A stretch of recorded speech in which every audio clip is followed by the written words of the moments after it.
Hello, my loves, and welcome back. Today, I want to introduce you to a concept that forever changed my life. And I feel like in the coaching and transformation and healing space, we hear the term life changing all of the time. And sometimes it's like hashtag eye roll. Like, is it really? Is it really? And my answer is yes, this really truly is life changing. And the really beautiful thing about this is a concept that found me. Like I was not actively seeking this out. And I think that often in moments of life where we're really struggling, that's the case. The right people and places and things and opportunities meet us exactly where they are. There is an old proverb. I'm probably going to botch it because when I try to remember things off the top of my head, I don't always get it right. But it says, when the student is ready, the teacher appears. I think I nailed that.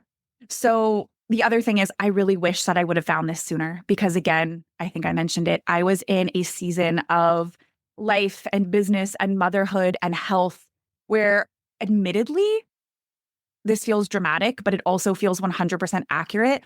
I was at a version of what I would call rock bottom. So I want to give you some backstory. It's early 2019, so many, many years ago.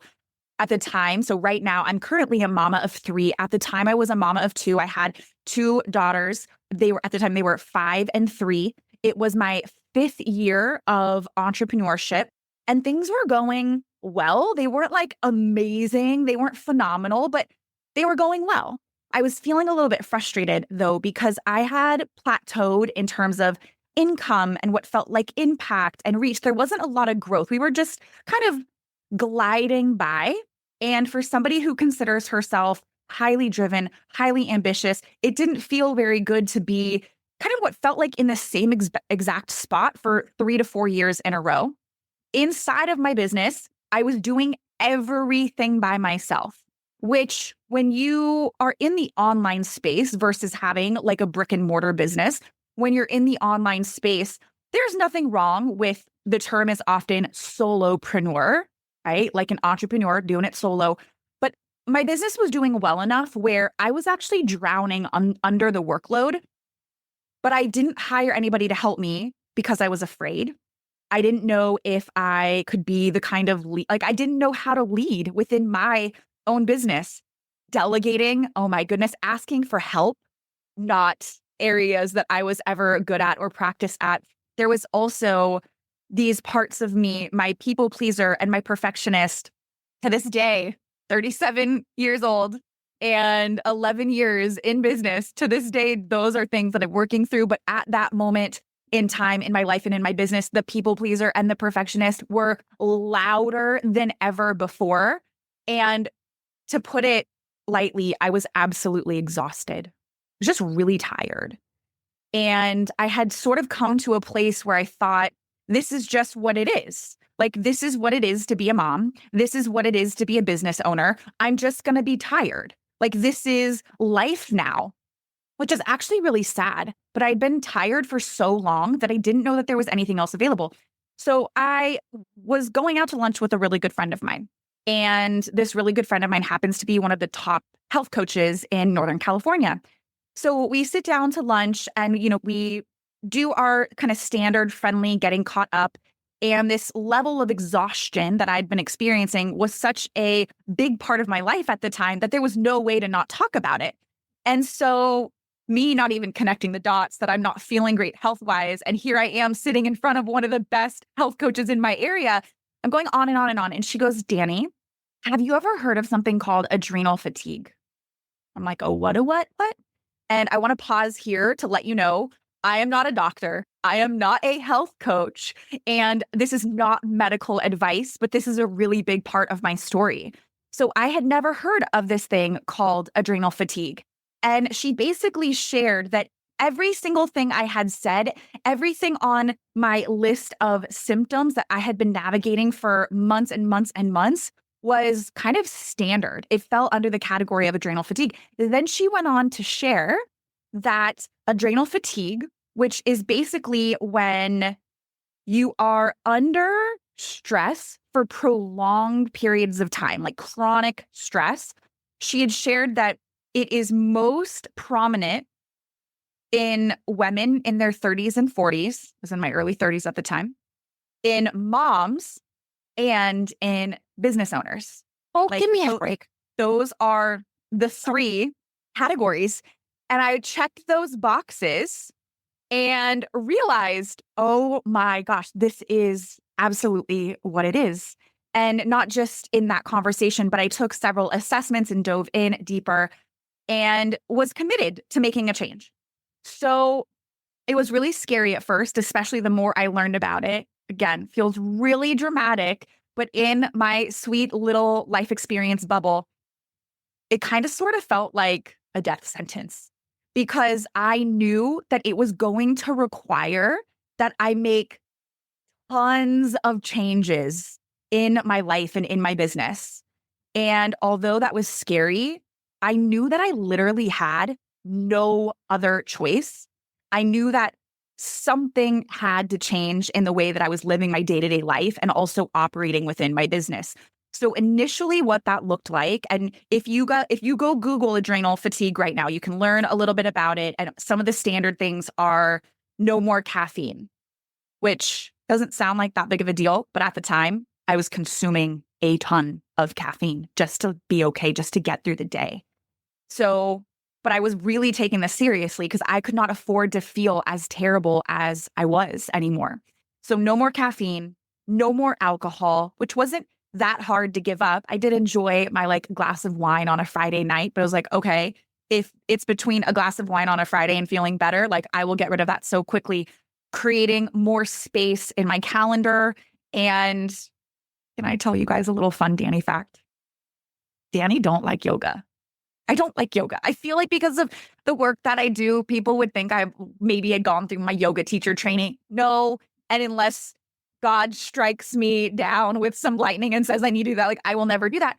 But there's a form of yoga called restorative yoga, where basically you like lay down. Most of it's on the floor. You're laying down and you're stretching. And to me, that felt horrendous. Like if I'm going to take time out of my schedule to work out, I want to box and I want to kick things and I want to move a million miles a minute. And if I'm not sweating, then it doesn't count. So you can start to see what I deem to believe as worthy, right? The doing. But a friend of mine had said like this restorative yoga thing will change your life.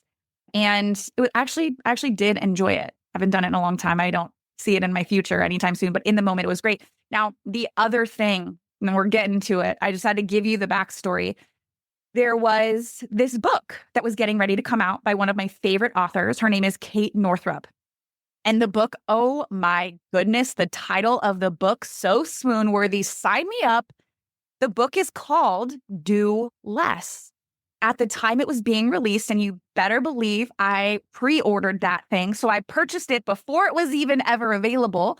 At the time, the subtitle was A Revolutionary Approach to Time Management for Busy Moms. And I was like, this book was written for me, just so you know. And I preface that. So she actually changed the title. It is now A Revolutionary Approach to Time Management for Busy Women, because this book is not about motherhood.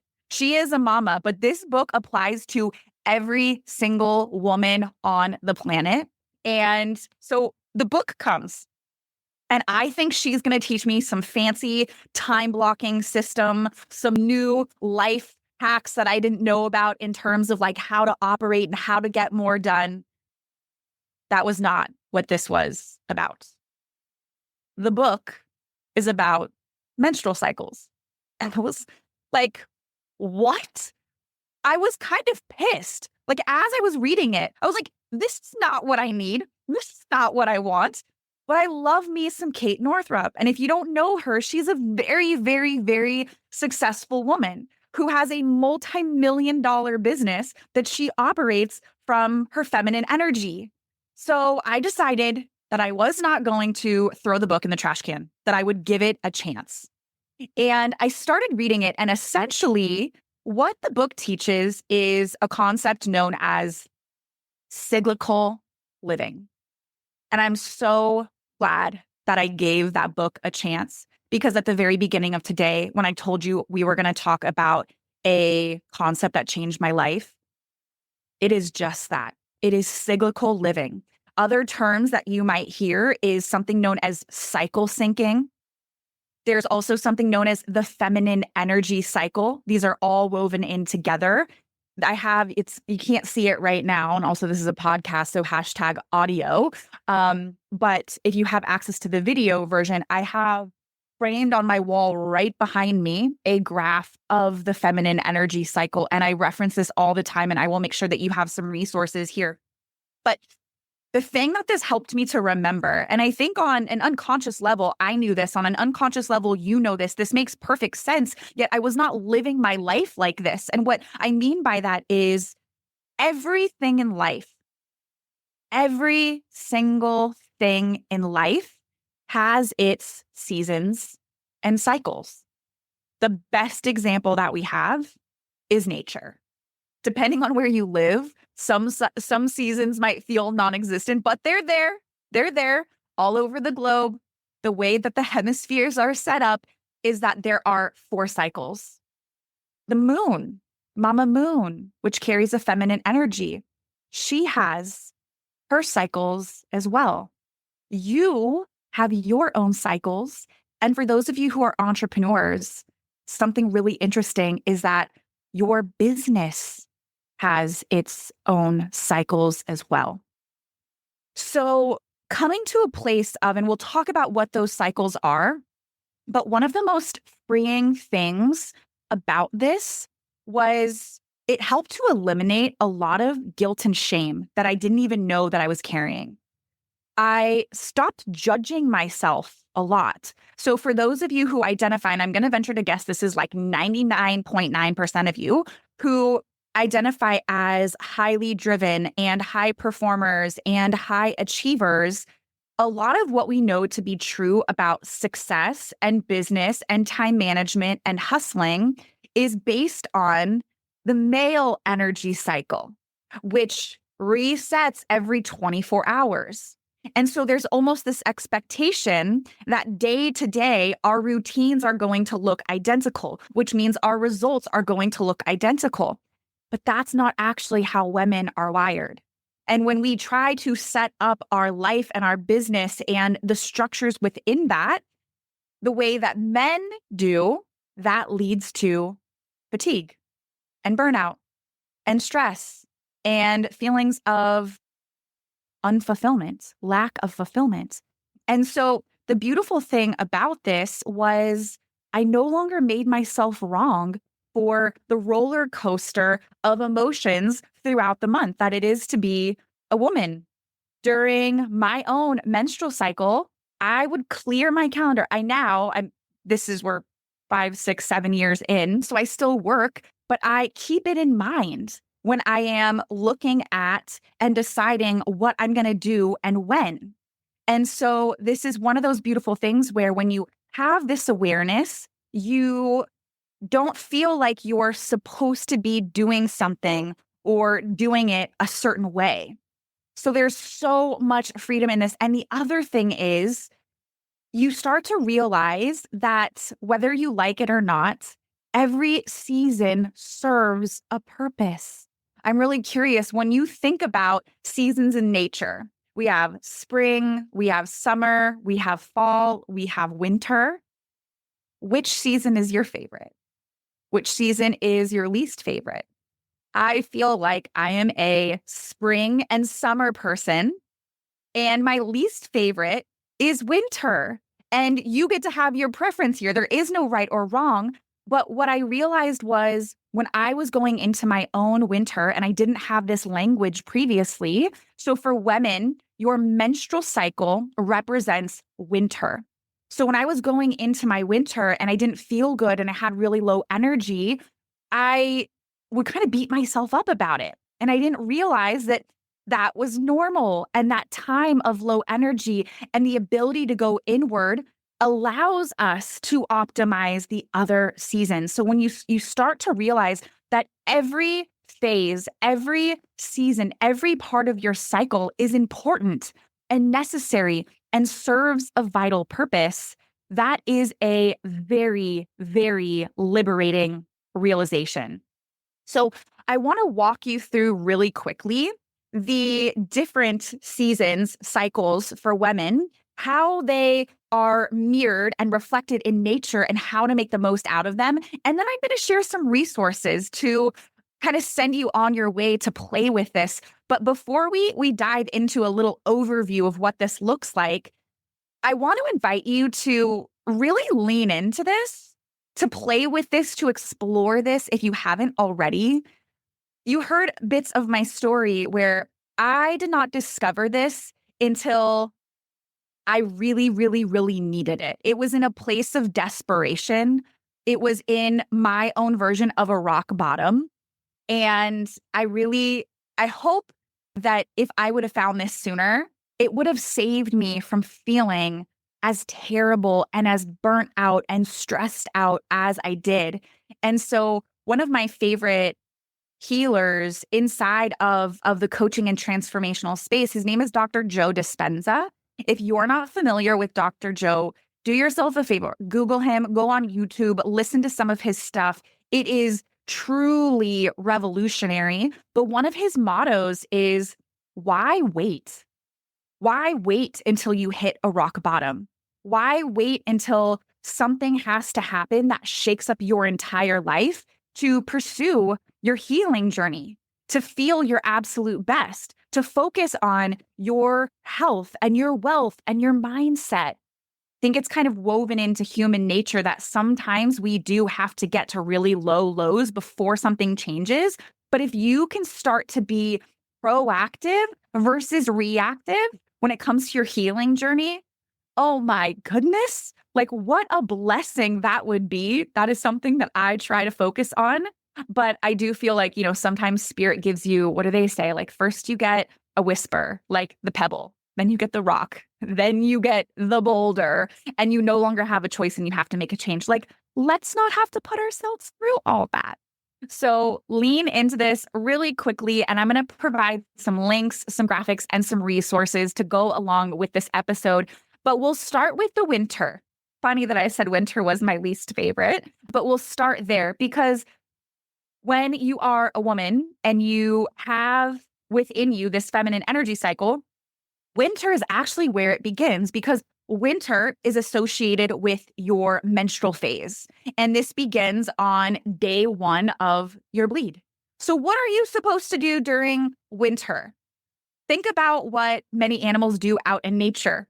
This is about resting. This is about hibernation. This is about making space for you. This is a really beautiful time for you to reflect and set intentions, but you're not taking any massive action. This is a really good time to kind of take inventory of what's working really well in your life and in your business if you have one.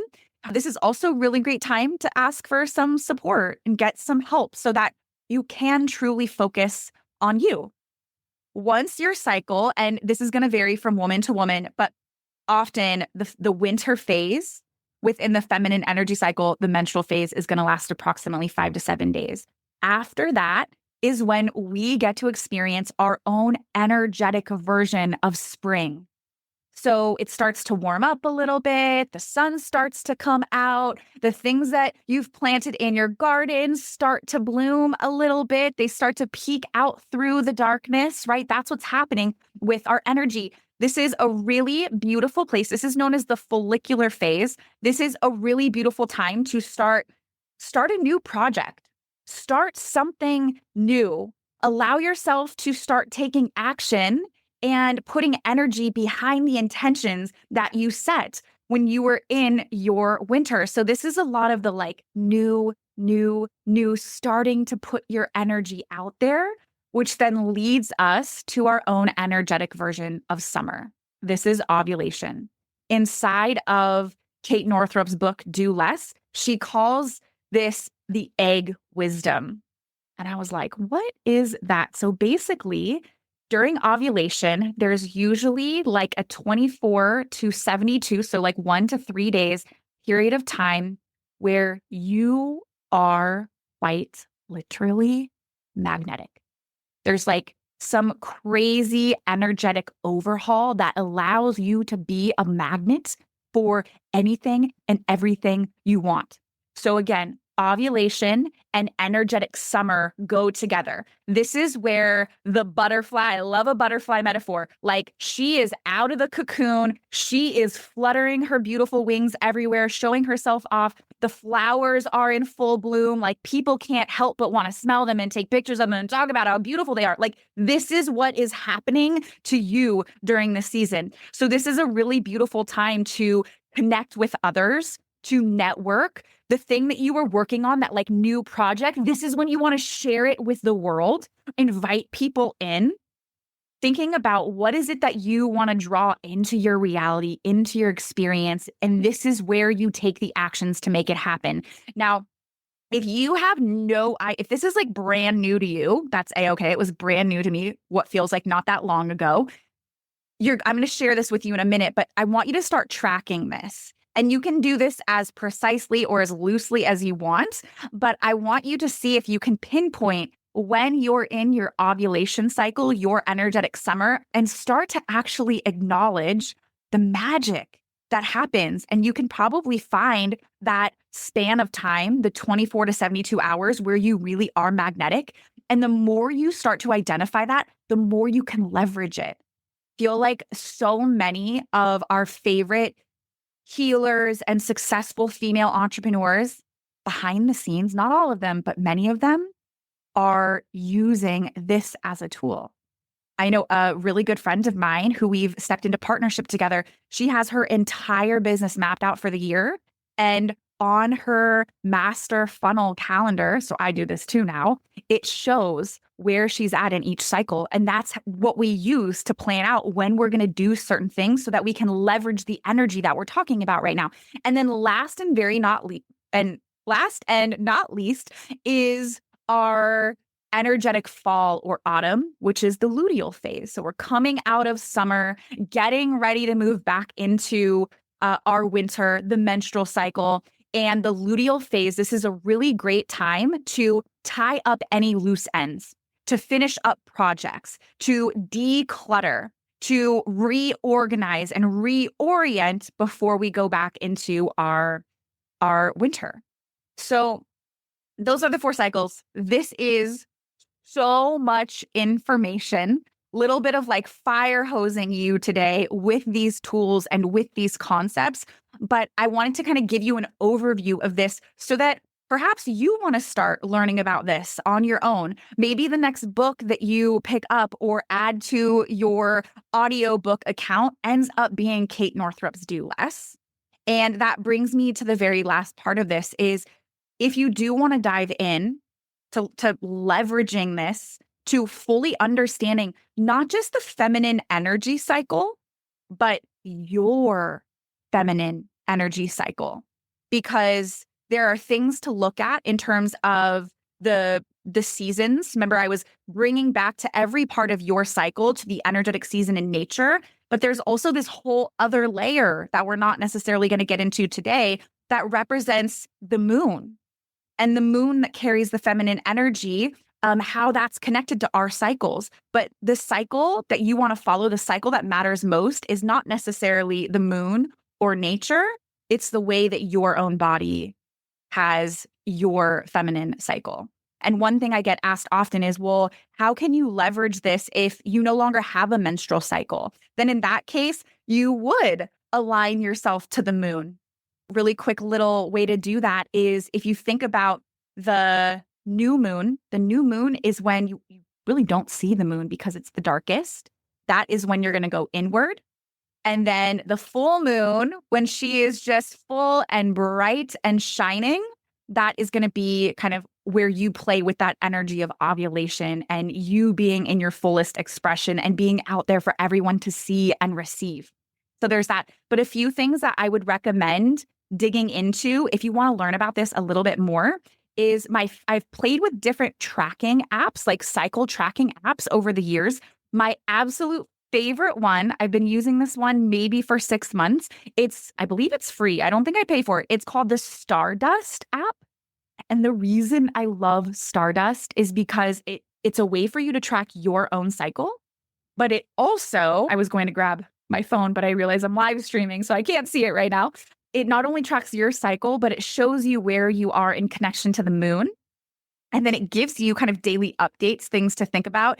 And whenever I get those daily updates, I most of the time literally laugh out loud because of how spot on they are. So Stardust would be my number one choice. It is my personal favorite. Before I knew that Stardust existed, I was using an app called Flow, F-L-O, and I liked that one enough. I just prefer the insights and the layout from Stardust. Another really great resource, we've talked about it a ton, but picking up Kate Northrup's book, Do Less. By the way, I'm not an affiliate for any of these things. I'm just freely sharing the stuff that I love. And the last thing you would consider is grab your journal and literally just start tracking how you feel. So in preparation for today's episode, I actually found my journal from 2019, April of 2019, when I was really not feeling that well.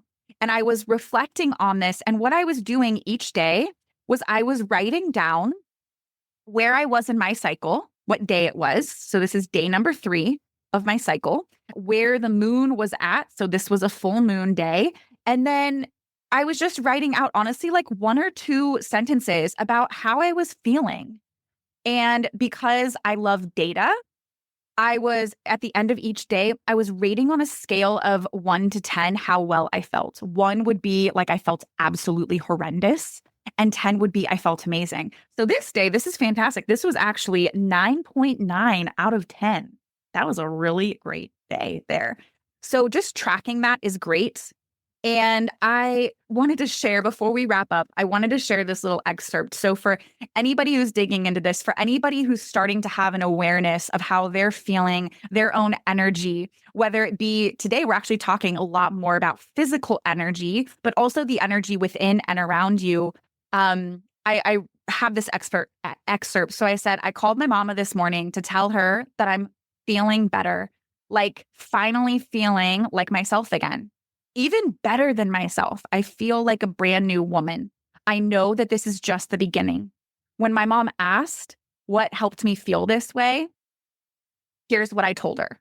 The top of the list is the book, Do Less. So Kate Northrup, I love you. This should just be the Kate Northrup episode. Do less. The other thing was acupuncture. That was a really cool tool to use. Acupuncture is phenomenal for so many things, but especially stress management and supporting your nervous system. Permission to rest and learning how to honor my body, which is exactly what today is all about. I also wrote God, prayer, faith, and not being afraid to ask for what I need and what I want. I wrote the word boundaries and put a little note here that I believe boundaries are the greatest form of self-care and self-love. You'll get a kick out of this next one. Not taking BS from anyone in my house anymore. My house. At the time, I must have been taking a lot of BS from the other 3 people in my home, but I'm sure that transferred over to other areas of life and business. Walking, getting outside in nature, sunshine, meditation, getting my health in order, and all of my essential oil lovers out there, essential oils with a little heart next to them. So that is the list of the things that had me feel better. And a really big part of that had to do with the honoring where I was and the awareness of my energy levels and my cycle. And again, this was 2019. This was more than a handful of years ago. And to this day, this is a huge part of the way that I live my life, the way that I operate in my business. And it's one of my absolute favorite things to share with the women that I serve. This is the biggest permission slip to not need to be on all the time, to give yourself lots of grace as your energy and as your mood and as your hormones fluctuate throughout the month, and to remember that this is one of the ways that you can really be wildly successful. It's not what do they say? Like, it's not in spite of this, it's because of this. Fun fact, this was a healing journey for me all of 2019. At the very beginning of this episode, I talked about how I'd been kind of plateaued in my business.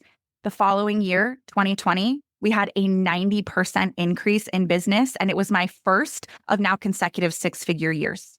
And I have, with absolute certainty, I know that it was because of understanding the concept of cyclical living and cycle syncing. So this sounds a little cliche, but it is my experience. I quite literally learned how to do less and make more, to do less and live more. And it was all possible because of everything we talked about today. So I love you. Sorry, not sorry for the fire hose of information today. This probably had a different feel than some of our other episodes, but I love you so much. Please feel free to reach out to me on social media to let me know how this lands for you and what you think.